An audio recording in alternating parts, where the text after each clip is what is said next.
So hello everyone. तो इस video में आप लोगों को आईसीएआर का टेक्नीशियन का प्रीवियस ईयर का पेपर करवाने वाला हूँ। अभी रिसेंटली आईसीएआर टेक्नीशियन पोस्ट की वैकेंसीज निकली हैं 641 वैकेंसीज। तो बहुत सारे स्टूडेंट्स की रिक्वेस्ट थी कि सर इसका प्रीवियस ईयर पेपर कहीं मिल नहीं रहा, तो इसका प्रीवियस ईयर पेपर करवा दीजिए।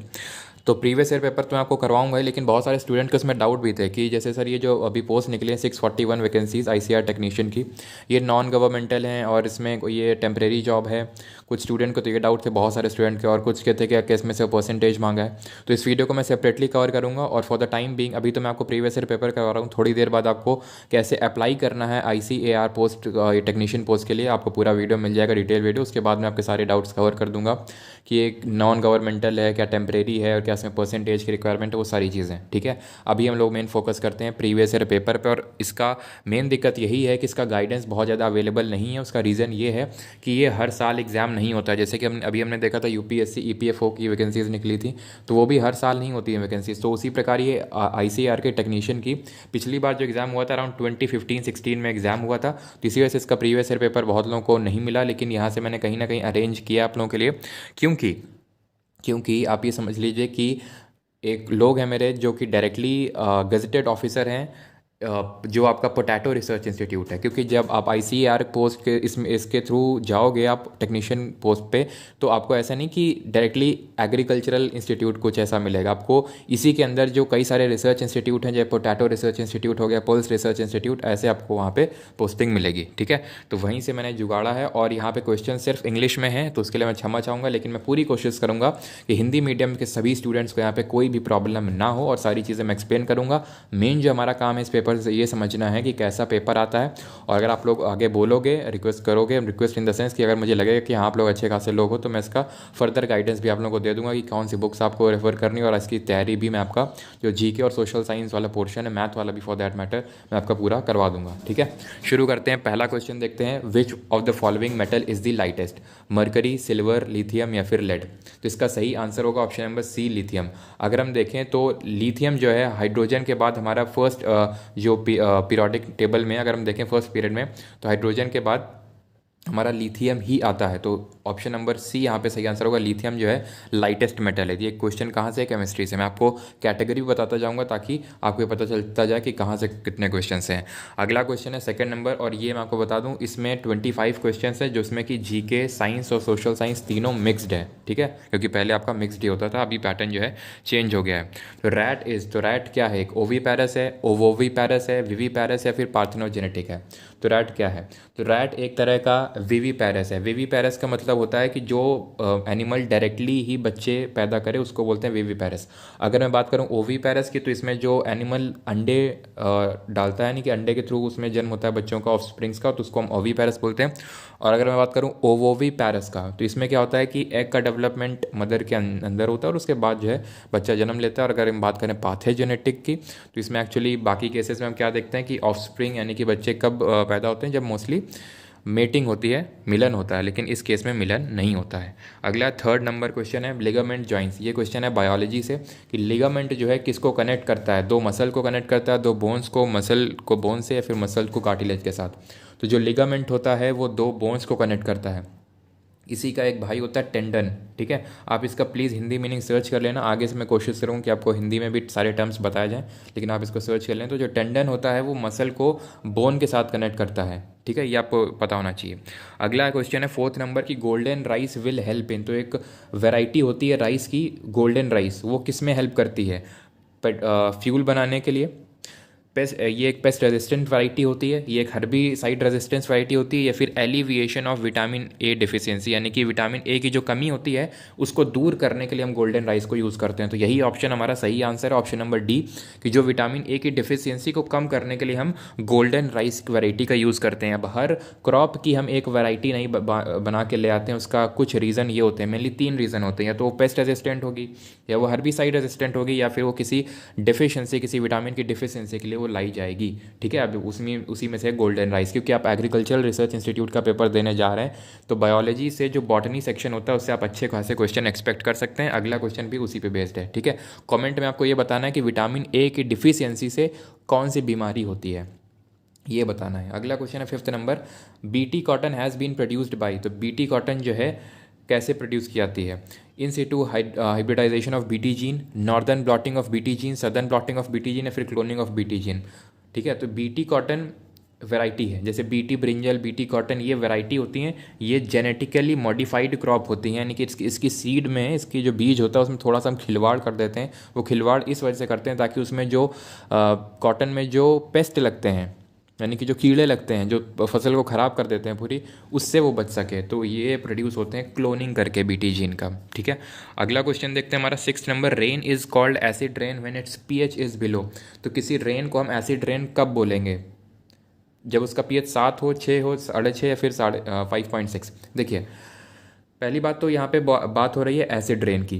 अब आपको पता है 7 जो है कैसा पीएच है? न्यूट्रल पीएच है। पीएच का मतलब क्या होता है? पावर ऑफ हाइड्रोजन या फिर पोटेंशियल ऑफ हाइड्रोजन। तो 7 न्यूट्रल है, इससे नीचे एसिड और इससे ऊपर बेस या फिर अल्कलाइन। नाम में ये एसिड है तो 7 या फिर उससे ऊपर तो हो नहीं सकता, यानी ऑप्शन ए घटा। अब अगर आप ये सोच रहे हैं कि एसिड रेन का ये पीएच पूछ रहा है ये क्वेश्चन, तो आप बिल्कुल गलत समझ रहे हैं। ये क्वेश्चन ये पूछ रहा है कि कौन सा ऐसा पीएच वैल्यू है जिससे नीचे एसिड रेन होगी। देखो, rain is called acid rain when it's pH is below, यानी कि कौन सा ऐसा नंबर है जिससे अगर नीचे नंबर गया तो वो रेन एसिड रेन कहलाएगी। आंसर है ऑप्शन नंबर डी 5.6। ये आपसे ये नहीं पूछ रहा कि पीएच वैल्यू का मान बताओ। ठीक है, पीएच वैल्यू कितने से नीचे जाएगा तो वो एसिड रेन कहलाएगा, ये पूछ रहा है। अगला क्वेश्चन है 7th number. Effect of pollution is first marked on, यानी कि जो प्रदूषण है उसका पहला जो इफेक्ट है, वो असर है, वो किस में देखने को मिलेगा?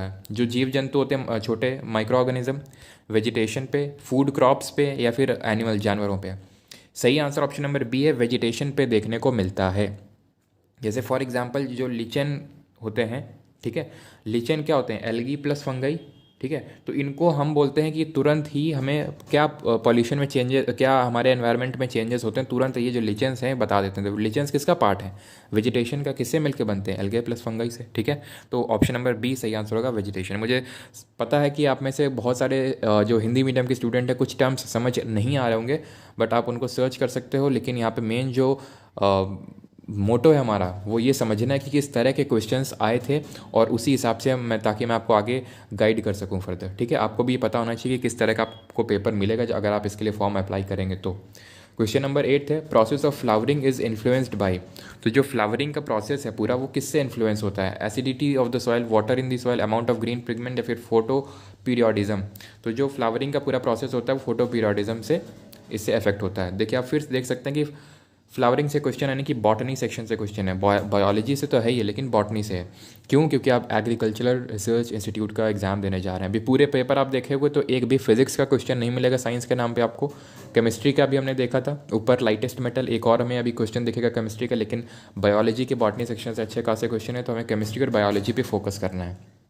तो फोटो पीरियोडिज्म इसका सही आंसर है। अगला है, southernmost point part of India that is Kanyakumari is north of tropic of cancer, equator के साउथ में है, साउथ ऑफ कैप्रिकॉर्न, या फिर नॉर्थ ऑफ इक्वेटर। तो ये पूछ रहा है कि जो इंडिया का सदर्न मोस्ट पॉइंट है कन्याकुमारी, तो ये जो कर्क रेखा है, ठीक है, तो ये ऊपर है, कर्क रेखा के ऊपर है, कर्क रेखा के नीचे है, या फिर जो भूमध्य रेखा है उसके नीचे है, ये आपसे पूछ रहा है। इक्वेटर को भूमध्य रेखा बोलते हैं, ट्रॉपिक ऑफ कैंसर को कर्क रेखा, और ट्रॉपिक ऑफ कैप्रिकॉर्न को मकर रेखा। अब उसी हिसाब से अपने ऑप्शन देख लो।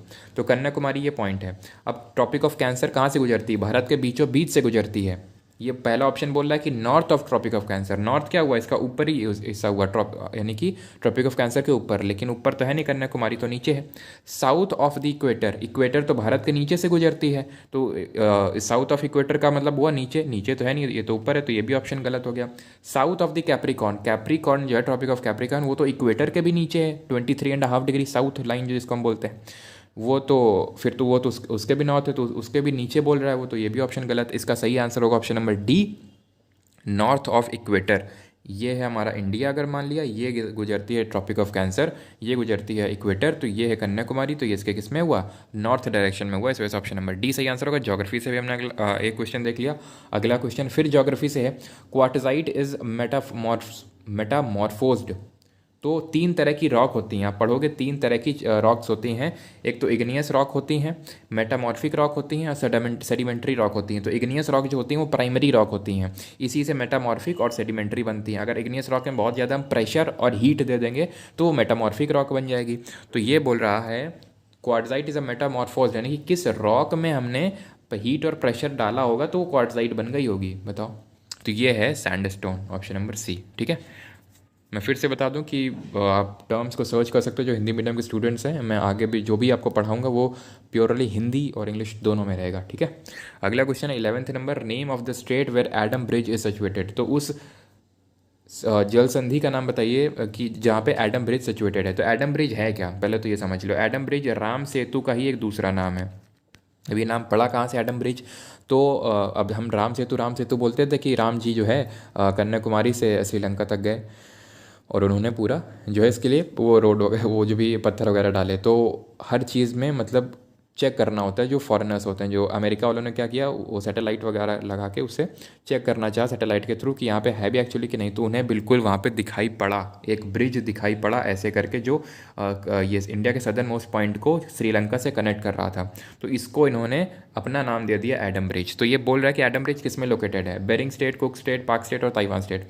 तो बेरिंग स्टेट और कुक स्टेट का तो भारत से आसपास लेना देना है ही नहीं, तो आप आराम से इनको ऑप्शन नंबर ए और बी को एलिमिनेट कर सकते हो। ताइवान स्टेट जो है ताइवान की तरफ है, जैसे इंडिया है, तो ताइवान कहाँ पे है, इंडिया के ईस्टर्न साइड में है। तो ये उससे भी कुछ लेना देना नहीं। हमारा यहाँ पे बात हो रही है, यहाँ पे कौन से स्टेट लोकेटेड है, जल डमरू मध्य कौन सा है, यहाँ पे पाक जल डमरू मध्य है, पाक स्टेट है, ऑप्शन नंबर सी। और यही पाक स्टेट जो है भारत और श्रीलंका को अलग भी करता है। ये क्वेश्चन भी आपसे पूछ सकता है।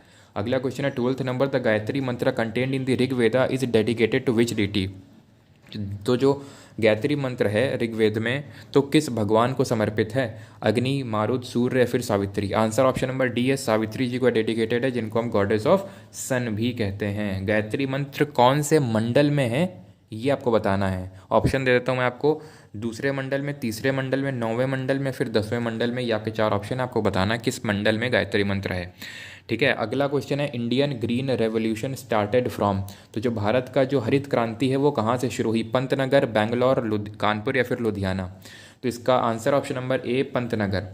अब जो नॉर्मन बोरलॉ है, नॉर्मन बोरलॉ जिनको फादर ऑफ ग्रीन रेवोल्यूशन बोला जाता है, तो वही जो है HYV यानी कि हाई यील्डिंग वेराइटीज़ की सीड लेके आए, बीज लेके आए, कहाँ पे, GB पंत यूनिवर्सिटी में, जो कि पंतनगर में है।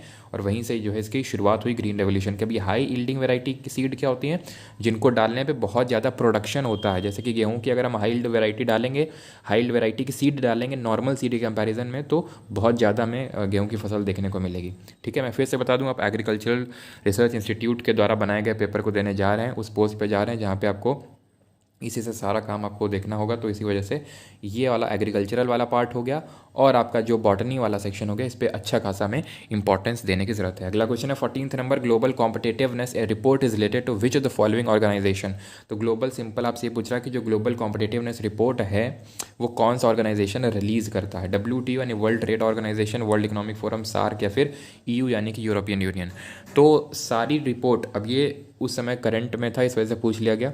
सारी रिपोर्ट हम देख लेंगे अपने एग्जाम से पहले, लेकिन मैं आपको बता दूं कि सारी रिपोर्ट हमें नहीं देखनी है, सिर्फ सेलेक्टेड रिपोर्ट देखनी है। सेलेक्टेड इंस्टीट्यूशंस के द्वारा जो रिपोर्ट दी जाती हैं, जैसे वर्ल्ड इकोनॉमिक फोरम हो गया, WTO हो गया, IMF हो गया, वर्ल्ड बैंक हो गया और WHO। इसके अलावा कोई भी हमें रिपोर्ट नहीं पढ़नी है, जैसे कि EU और ये सार्क, ये सब कोई रिपोर्ट पब्लिश नहीं करते हैं। तो इस वजह से ऑप्शन नंबर सी और डी आप हटा सकते हो। उसका सही आंसर ऑप्शन नंबर बी होगा, वर्ल्ड इकोनॉमिक फोरम। अगला है, octroi is levied and collected by. तो ऑक्ट्रॉय जो है एक तरह का कर है, एक तरह का टैक्स है। तो ये कौन लेवी करता है, कौन इसको लगाता है, सेंटर, स्टेट, लोकल बॉडीज़ या फिर दोनों, बोथ A and B। तो मुझे पता है आप में से बहुत लोगों को इस वर्ड को, इस शब्द को पहली बार अपने जीवन में देख रहे होंगे। उसका कारण ये है कि अब ये टैक्स जो है, ये कर जो है, अब हटा दिया गया है, अब ये लगता ही नहीं है। इसी वजह से आप इसको पहली बार देख रहे हो। लेकिन क्योंकि तब ये था न्यूज़ में, यानी कि तब, क्योंकि रिसेंटली तभी हटाया गया था, इसी वजह से न्यूज़ में था। और इसका सही answer option number C, local bodies. जैसे कि जो पंचायत और जो म्यूनिसिपैलिटीज़ होती हैं, जिनको हम लोकल बॉडीज़ बोलते हैं, वही इसको जो है लेवी करती थी। अगला क्वेश्चन है 16th number, when was the first session of the Lok Sabha held. Lok Sabha का पहला सत्र जो सेशन है वो कब हुआ था। वो 15 अगस्त 1950 को हुआ था, वो 15 अगस्त 1952 को हुआ था, और 13 मई 1952 को, या फिर 12 जनवरी 1953 को। तो 26 जनवरी 1950 को तो हमारा कॉन्स्टिट्यूशन लागू हुआ था। उसके बाद जाहिर सी बात है तुरंत तो पहला सेशन हो नहीं जाएगा। पहला सेशन कब होगा आप ही बताओ। सेशन तभी होगा ना जब चुनाव हो जाएंगे, तभी तो सेशन होगा। तो आपका अभी रिसेंटली तो मतलब 26 जनवरी 1950 को संविधान पूरी तरह लागू हुआ, तो तुरंत चुनाव और तुरंत ही पहला सेशन तो हो नहीं गया होगा, ठीक है। 15 अगस्त इसका जो सही आंसर मैं आपको बता देता हूँ पहले, 13 मई 1952। आप इसको ऐसे याद रख सकते हो। और इसका लॉजिक भी ये हो सकता है कि 15 अगस्त को इंडिपेंडेंस डे है, उस दिन पहला सेशन थोड़ी ना बुलाया जाएगा लोकसभा का। थोड़ा ऑप्शन एलिमिनेशन भी लगा सकते हो इसमें, ठीक है। और 1953 थोड़ा ज़्यादा लेट हो जाएगा, ये तब मैं आपको बता रहा हूँ जब आपको नहीं पता है आंसर, ठीक है। आंसर इसका 13 मई 1952 है। अगला है, अच्छा कमेंट में आपको ये बताना है कि पहला राज्यसभा का सेशन कब हुआ था। अगला है, holocaust remembrance day observed on 27 January 2014 refers to event of which of the following wars. तो जो हॉलोकॉस्ट रिमेम्बरेंस डे यानी कि जो हॉलोकॉस्ट हुआ था सेकेंड वर्ल्ड वॉर के टाइम पे, उसके लिए ये जो है रिमेम्बरेंस डे रखा जाता है 27 जनवरी 2014 को, ठीक है। और 2 वॉर हुए आपको पता है, वर्ल्ड वॉर 1, वर्ल्ड वॉर 2। तो वर्ल्ड वॉर 1 हुआ 1914 से लेकर 18 के बीच में। कमेंट में आपको ये बताना है कि सेकेंड वर्ल्ड वॉर यानी वर्ल्ड वॉर 2 कब हुआ है। 18th नंबर क्वेश्चन देखिए, विच of the following is a non metal that remains liquid at room temperature. यानी कि ऑलमोस्ट सभी जो नॉन मेटल हैं, ठीक है, वो सॉलिड होते हैं रूम टेम्परेचर पे, ठीक है। लेकिन एक ऐसा नॉन मेटल है जो लिक्विड होता है, वो होता है ब्रोमीन। ऑप्शन नंबर बी, रट लो इसको, ठीक है। केमिस्ट्री से हमने एक क्वेश्चन देख लिया। अच्छा, ऐसा ही एक मेटल भी होता है, उसका नाम क्या होता है, उसका नाम होता है मरकरी। जो सारे जो मेटल्स होते हैं वो सॉलिड होते हैं, लेकिन ये मरकरी भाई साहब हैं, ये लिक्विड होते हैं रूम टेम्परेचर पे। अगला, which percentage of land area should remain under forest cover to maintain ecological balance. अगर हमें इकोलॉजिकल बैलेंस को बना के रखना है तो 1% कितना होना चाहिए, फॉरेस्ट परसेंटेज कितना होना चाहिए, ये होना चाहिए 33%। 33% को आइडियल माना गया। अभी भारत में है कितना, इंडिया में अराउंड ये 23% है। अगला, full form of BOD is. तो BOD का फुल फॉर्म क्या है, तो BOD का फुल फॉर्म है बायोलॉजिकल ऑक्सीजन डिमांड, ठीक है। बायोलॉजिकल ऑक्सीजन डिमांड, ठीक है। ऑप्शन आई थिंक बी और सी सेम है यहाँ पे, बायोलॉजिकल ऑक्सीजन डिमांड। हाँ, बी और सी यहाँ पे सेम है, तो आई थिंक इसका जो भी आप लगाओ बी या सी, क्योंकि दोनों ही ऑप्शन यहाँ पे सेम है। अगला क्वेश्चन है, by which name cellular and molecular control of programmed cell death is known as. यानी कि एक तरह का प्रोग्रामिंग कर दिया कि अगर इसमें कोई इन टाइप्स ऑफ सेल में कुछ खराबी आई तो वो सेल जो है मर जाएंगे। इस चीज़ को बोलते क्या है, तो इसके आप ऑप्शन देख सकते हो, एपोप्टोसिस, एजिंग, डीजनरेशन या फिर नेक्रोसिस। इस क्वेश्चन का सही आंसर है ऑप्शन नंबर ए, एपोप्टोसिस। इस पूरे प्रोसेस को बोलते हैं जहाँ पे सेल को प्रोग्राम किया जाता है कि अगर वो डेथ कर जाएंगी अगर कुछ भी उनमें खराबी हुई तो। Economic justice as one of the objectives of the Indian constitution has been provided in. तो इकोनॉमिक जस्टिस जो है किसमें किसमें दिया है, preamble, fundamental right, preamble DPSP या फिर फंडामेंटल राइट DPSP। देखो, प्रियम्बल में तो दिया है, प्रियम्बल को अगर ध्यान से पढ़ो तो उसमें 3 तरह के जस्टिस दिए हुए हैं, सोशल, इकोनॉमिक और पॉलिटिकल। तो इकोनॉमिक जस्टिस तो आ गया ना, तो प्रियम्बल तो होगा ना, तो ये तो होगा नहीं, प्रियम्बल तो हो गई, यानी ऑप्शन है ए होगा या बी होगा। अब फंडामेंटल राइट में होगा कि DPSP में होगा, तो जस्टिस अगर आप आपने फंडामेंटल राइट पढ़े होंगे तो इकोनॉमिक जस्टिस ऐसा कहीं पे जस्टिस की बात नहीं होगी, क्योंकि फंडामेंटल राइट जो है पॉलिटिकल जस्टिस देते हैं, एक तरह से पॉलिटिकल राइट्स प्रोवाइड करते हैं। DPSP हमें सोशल एंड इकोनॉमिक जस्टिस देते हैं। क्या, फिर से रिपीट करता हूँ, फंडामेंटल राइट्स पॉलिटिकल जस्टिस देते हैं, DPSP सोशल और इकोनॉमिक जस्टिस देते हैं। तो इस वजह से सही आंसर ऑप्शन नंबर बी होगा, प्रियम्बल और DPSP। DPSP कौन से पार्ट में है कॉन्स्टिट्यूशन के, पार्ट 4 में है, ठीक है, आर्टिकल नंबर 36 से 51 के बीच में। और कौन से कंट्री से लिए गए हैं ये आपको कमेंट बताना, हिंट दे देता हूँ, उस कंट्री का नाम आई से चालू होता है। अगला है, in India deficit planning is used for raising resources. अब मैं एक चीज़ यहाँ पे ऐड करना चाहूँगा इस क्वेश्चन को देखते ही। आपने देखा कि हमारे क्वेश्चन खत्म होने को आया और अभी तक हमने हिस्ट्री का क्वेश्चन नहीं देखा, लेकिन हमारे सिलेबस में इस बार हिस्ट्री मेंशनड है, पॉलिटी ढंग से मेंशनड नहीं है। तो इस वजह से आपको पॉलिटी पे कम फोकस या फिर बिल्कुल भी फोकस हटा सकते हो आप, और पूरा जो रिमेनिंग फोकस है वो आप अपना हिस्ट्री में डाल सकते हो।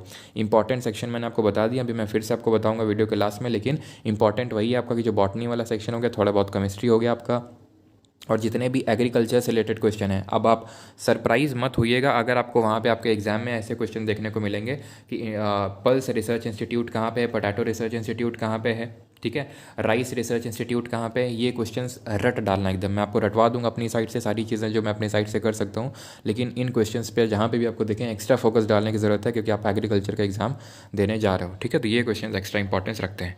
तो ये अगला क्वेश्चन हमारा इकोनॉमिक्स से कि जो डेफिसिट प्लानिंग होती है वो क्यों की जाती है, वो की जाती है इकोनॉमिक डेवलपमेंट के लिए, ऑप्शन नंबर ए, ठीक है। ठीक है। अगला है कि व्हाट डज एंटीजन डू। अगला क्वेश्चन फिर बायोलॉजी से आ गया कि एंटीजन का काम क्या होता है। तो एंटीजन होता है इसका काम कि वो एंटीबॉडीज़ को बनाता है, स्टिमुलेट्स फॉर्मेशन ऑफ एंटीबॉडीज़। ठीक है, अब क्योंकि ये कोविड के टाइम पे ये क्वेश्चन, इस तरह के क्वेश्चन और इंपॉर्टेंट हो जाते हैं क्योंकि एंटीबॉडीज़ को बनाता है। और एंटीबॉडीज़ का क्या काम क्या होता है कि जब हमें बीमारी होती है तो यही एंटीबॉडीज़ जो है हमें बीमारी से लड़ने में मदद करते हैं हमारी बॉडी को। तो ऑप्शन नंबर डी इसका सही आंसर होगा। अगला क्वेश्चन है option number D, sorry option number D बोल रहा हूँ कि ऑप्शन नंबर डी इसमें मिसिंग है ना, मिसिंग है। हाइब्रिडाइजेशन क्या है। अब hybridisation process of tilling the land है, बिल्कुल नहीं। Downward movement of water through soil, बिल्कुल नहीं। डिकेड वेजिटेबल मैटर, ये भी नहीं। ऑप्शन नंबर डी जो इसमें मिसिंग है वो है cross fertilisation of two varieties. Hybridisation कहाँ से वर्ड डिराइव होता है, हाइब्रिड से। हाइब्रिड क्या है, कब हम यूज़ करते हैं, जब दो चीज़ों का एक तरह से मिलन होता है, मिला देते हैं। ठीक है, तो ऑप्शन नंबर डी में वही है जो कि यहाँ पे मिसिंग है। तो यहाँ पे हमारे 25 क्वेश्चंस ख़त्म होते हैं। मैंने कोशिश की आपको, ये कई साल पहले, तकरीबन आप ये मान सकते हो 4-5 साल पहले का पेपर है, और क्योंकि पिछली बार पेपर तभी हुआ था, उसके बाद अब होगा, तो इसमें थोड़ा सा डिफरेंस है। लेकिन किस तरह के क्वेश्चंस आएंगे आपको वो आपने समझ लिया और मैंने अपने साइड से बता दिया। उम्मीद करता हूँ ये वीडियो आपको हेल्पफुल लगी होगी। मैं बुक्स के रिगार्डिंग और स्ट्रैटेजी के रिगार्डिंग आपको पूरा वीडियो दे दूँगा अगर आप लोग बोलोगे कि कौन कौन सी बुक्स पढ़नी और कैसी आपकी अगले 1 महीने में स्ट्रैटेजी होनी चाहिए, क्योंकि आपका 25 जनवरी से आपका एग्ज़ाम चालू हो जाएंगे इसके। ठीक है, वीडियो पसंद आई तो लाइक ज़रूर कीजिएगा, इस वीडियो को शेयर ज़रूर करें, चैनल को सब्सक्राइब करके नोटिफिकेशन बेल को प्रेस कर लें अगर आपको और ऐसी फ्यूचर में वीडियोस चाहिए तो। ठीक है, और टेलीग्राम चैनल को ज़रूर ज्वाइन कर लीजिए, उसका लिंक वीडियो के डिस्क्रिप्शन और कमेंट सेक्शन में दिया हुआ है, वहाँ पे आपको इंपॉर्टेंट अपडेट्स मिलते रहेंगे। वीडियो पूरा देखने के लिए आपका बहुत बहुत धन्यवाद।